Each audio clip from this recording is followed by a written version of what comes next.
COVID, we're seeing sort of a rise in sort of one of the biggest drivers around cost reduction, and how companies can be more efficient, considering probably the amount of money they spent during COVID on updating systems and keeping everything, I suppose, going.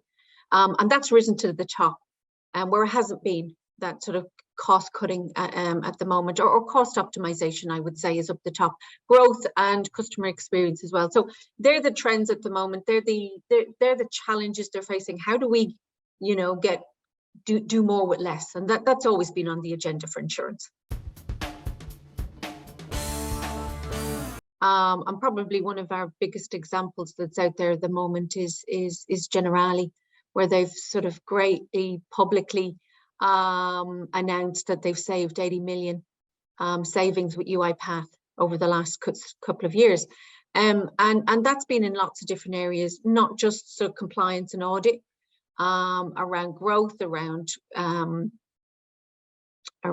claims, in particular around claims. So I think all the aspects of how do you get customer journeys end to end, and how do you drive more efficiency through those end-to-end automations.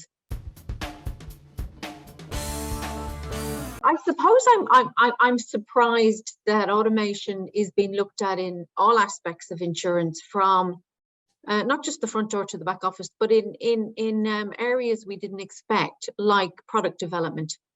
That obviously go-to-market propositions need to be speeded up. The whole view around sort of ESG, how can we do that? But we are seeing now that AI is coming into the fold now, where I suppose the biggest trend at the moment is how can they get data internally and externally to the right people at the right time. This is a really sort of hot topic as well at the moment, about the employee experience, and how can we train up people for the future and give them the skills, because as we know, insurance jobs are going to change significantly over the next 10 years.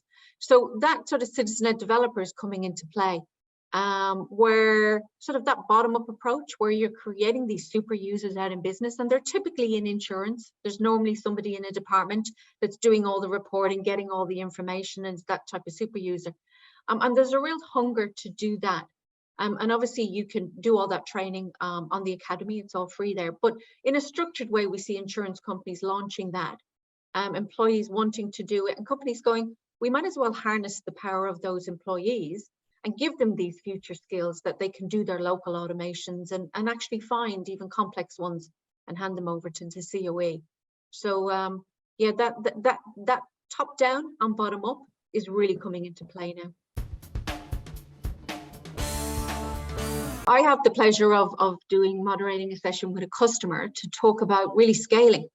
How can you actually, build out your automations? A lot of people have done some stuff, but now if you're going to go enterprise wide, what's the lessons for that as well? And I think that's going to be a great topic, because everybody wants to leap forward now. And in a regulatory business, you have to do that in obviously a very structured way. So we're going to give the lessons learned from a customer, which will be a great chat. I think it's also interesting to listen to what other industries are doing as well, that we don't just be siloed in one industry. So we're going to have all industries together there. And we can see banking's always way ahead.